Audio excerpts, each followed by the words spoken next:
안녕하십니까. 굿모닝 되기로 마음먹은 전국의 수험생 여러분.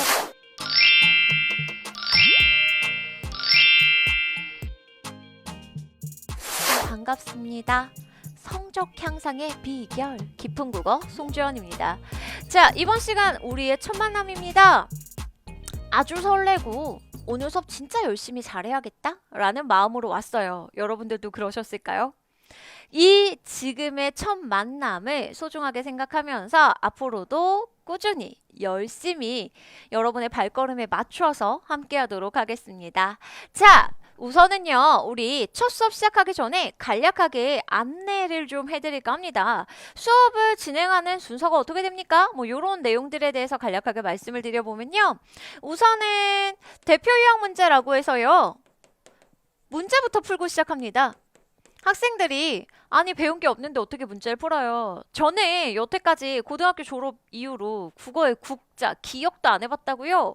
라고 말씀하신 경우가 많아요. 저도 그래요. 살다 보면 그렇죠. 그렇지 않나요? 네. 저도 고등학교 때 수학 이유 본 적이 없습니다. 시옷도 몰라요. 단원명만 기억나요. 방정식, 함수, 미적분. 네. 뭐 통계. 하지만 뭐였지? 뭐 잘 모르겠어요. 하지만 그렇다 해도 우리가 문제를 대략 보면 이게 함수구나. 이건 방정식 문제구나. 이건 명제 문제구나. 정도 알잖아요. 그죠? 하물며 국어는 평생 우리가 언어 생활을 해왔기 때문에 기초적인 어휘를 어느 정도 가지고 있어요. 그리고 어느 정도의 기초적인 이론이 남아 있어요? 그러면 문제로 접근하는데 해볼 만할 가능성이 있어요. 이해되셨을까요?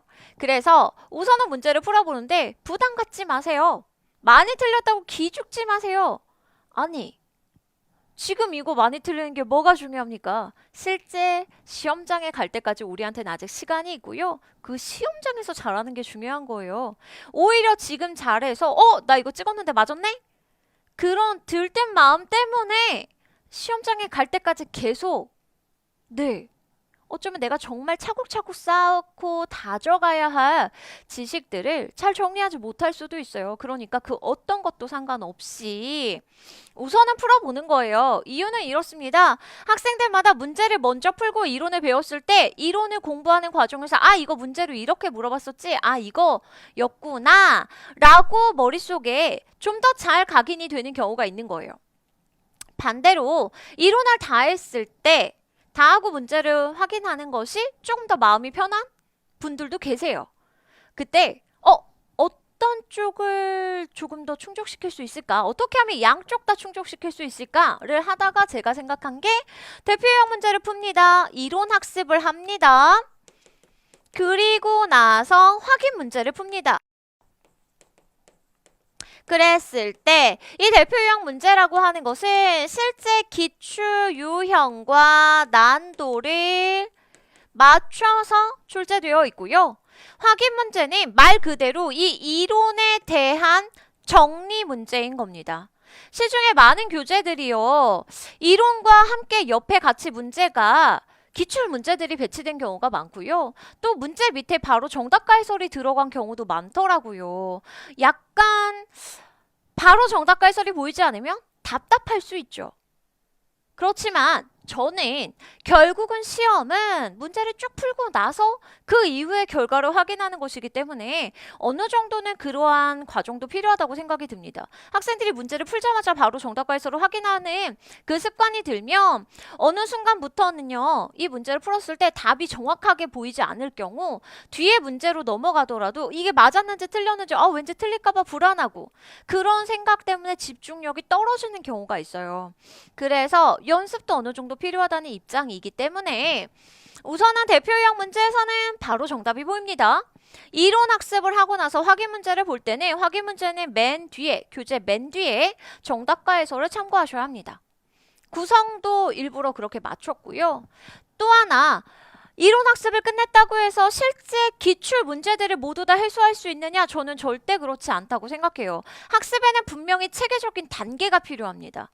그 체계적인 단계가 국어에선 절대적으로 필요한 것이 국어는 원리에 대한 이해가 기반이 되어야 하는 과목이고 그리고 나서 문항의 난도를 올려가면서 실제 문제를 풀어봤을 때 학생들이 자신감을 가지고 도전할 수 있는 거죠. 그래서 저는 여러분이 마음도 좀 덜 다치고 그리고 실제로 이론을 제대로 내 머릿속에 정리가 되고 외웠는지를 확인할 수 있는 실제 확인 함직한 기출문제 아닌 실제 이론에 대한 확인 문제로 구성을 했고요. 여기에 정답과 해설을 통해서 확인이 가능하실 겁니다. 전체 구성은 이렇게 들어가서요. 거의 매 시간이 이렇게는 될 텐데 물론 그 단계별로 이론이 좀 길다 보면은 두 개로 나눠지기도 할 거예요. 참고해 주시고 자 오늘 공부하시는 내용들 같은 경우는요. 사실은 대표 요약 문제라고 함직한 문제 자체가 군무원에선 거의 없습니다. 군무원에서는 최근에 이와 같은 문제들이 출제된 적이 없기 때문이죠. 그런데 그렇다고 해서 제가 보통 이제 최신의 기출이다 뭐 요런 말들을 수업 중에 쓰게 될 텐데 그거는 이제 총 5회 정도를 생각하시면 돼요. 지금으로부터 5회. 2019년 같은 경우가 군무원 시험에서 이례적으로 시험이 2번 치러졌어요. 그러다 보니까 5개년이라는 표현도 약간 무색하고요. 그래서 저는 이제 5회, 뭐 4개년 요렇게 표현을 할 수도 있는데 그랬을 때 최신 5회 문제를 기준으로 해서 대표 유형 문제를 구성하였는데 단원에 따라서는 출제가 안 된 경우도 있어요. 그럼 최근 5년 동안 출제가 안 됐으니까 시험에 안 나오지 않을까는 아니고요.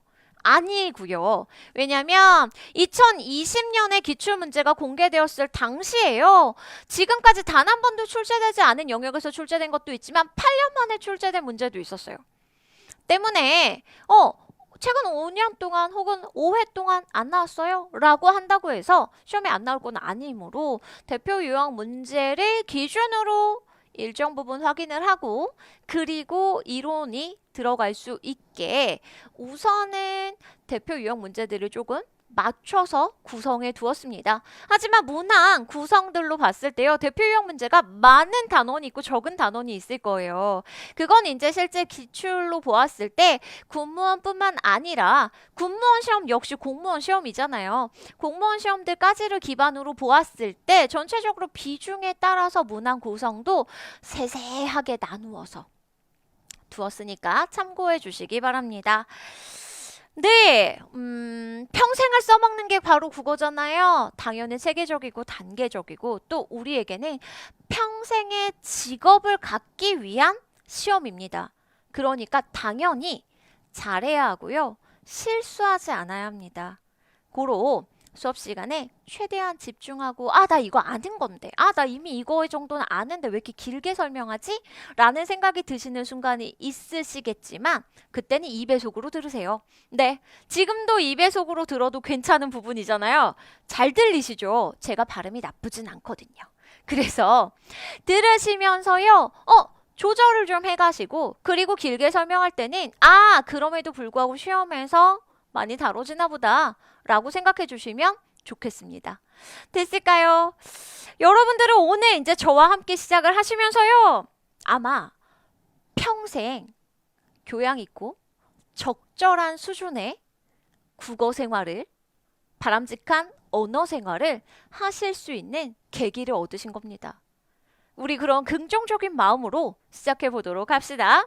자, 각 단원별로 진도를 나가고 나서요. 사실은 저는 시험 보는 걸 진짜 좋아해요. 현장 강의에서는 학생들이 아니 뭐 이런 수업을 이라고 할 만큼 매 시간 진도 나가고 나면 그 다음 주에 수업 시작하기 전에 항상 한 20분 정도 테스트를 받거든요. 학생들이 정말 싫어했어요.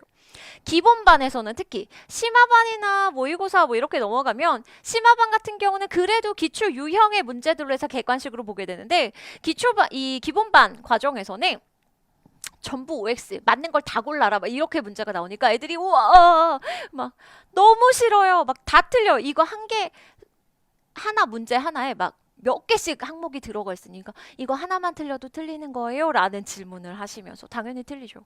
하나라도 틀리면 틀리는 거죠. 암기된 지식이 무엇보다 중요한 시험인 거 여러분들께서도 아실 거예요. 체계적인 이해도 필요하지만 결국은 군무원 시험 문제들을 보게 되면 아직까지는 공무원 시험에 비해서 훨씬 더 암기된 지식에 대해서 묻는 문항이 많이 나오고 있습니다.